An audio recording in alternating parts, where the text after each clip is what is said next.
Businesses should prepare for the fact that there are likely to be customs declarations post-Brexit, no matter what form of agreement there will be between the UK and EU.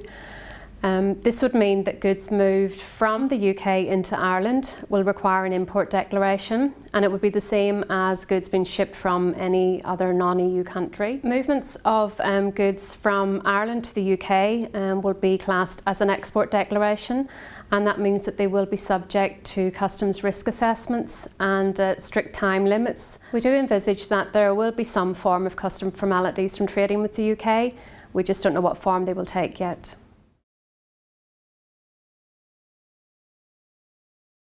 Despite the uncertainty, there are still steps that businesses can take to prepare. Firstly, businesses should look at all supply chain movements that take place either going to the UK, from the UK, or even transiting through the UK. Secondly, the business should look at the products that are affected by these supply chain moves and identify the tariff codes and the potential duty rates. Finally, the business should look at what activities are being carried out within the business, and to see if they can avail of any customs procedures such as customs warehousing or inward processing. The use of these procedures can mitigate the costs and potential impact of Brexit.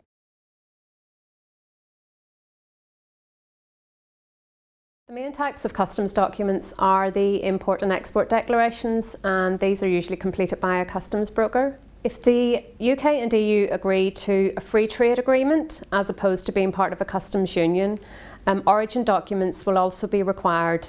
This is to prove that the goods qualify for EU or UK origin in order to get the preferential duty rate. Businesses should also review their products to see if they are in a regulated sector, which may also require import or export licenses.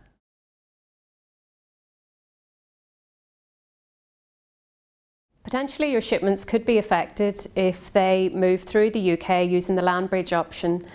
Many businesses are not aware of the routes that their hauliers take when moving goods to Europe, and potentially these goods could be moving through the UK. The UK has advised that it intends to remain within the common transit area, and what this means is that goods will be able to move through the UK by means of a transit document without having to make customs declarations at every border point along the way. However, this is still an administrative burden and cost to the business, but it does simplify the process somewhat.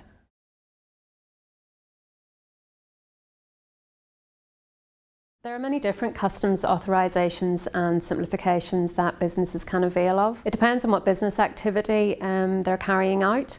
If they are going to be storing goods, what they can do is apply for customs warehousing, and that means that goods can be stored under customs bond without payment of duty and VAT at the time of import. Another simplification is inward processing, and this is useful for businesses who are processing goods. And it means that they can bring the goods in, duty and VAT free, process the goods, and then they can also re-export them. And if they re-export them outside the EU, they don't have to pay the duty and VAT at any point. There are also simplifications available if businesses are moving goods to and from the UK on a temporary basis. They can apply for temporary admission. One of the most beneficial accreditations is the AEO, which is the Authorised Economic Operator or Trusted Trader regime. Trusted traders will be given priority treatment at the border and will be subject to less inspections. They can also avail of additional simplifications such as guarantee waivers and mutual recognition with other trade partners.